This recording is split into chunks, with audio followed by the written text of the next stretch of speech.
Deux exemples de projets sur lesquels nous travaillons aussi en ce moment,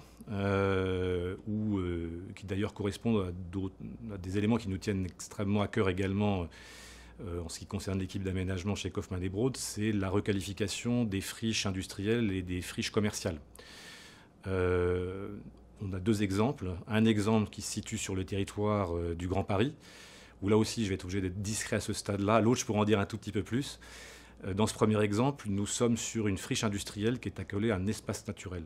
Ça fait en tout une trentaine d'hectares, donc c'est vraiment un espace important à l'échelle des fonciers qui restent encore disponibles dans le Grand Paris.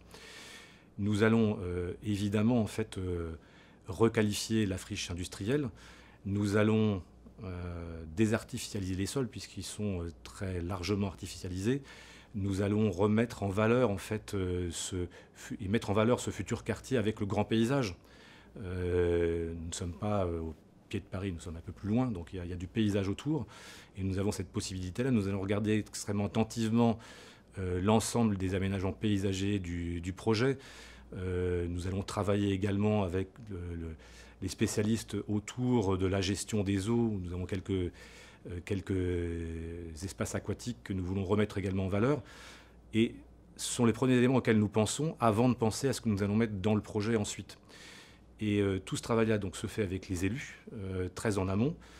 Et c'est un projet qui datait déjà d'un certain temps avant que nous arrivions en fait en position de travailler et qui représentait une source, je pense, assez importante d'inquiétude pour les élus parce que il y avait effectivement des riverains qui avaient des attentes aussi très, très précises et de qualité très forte.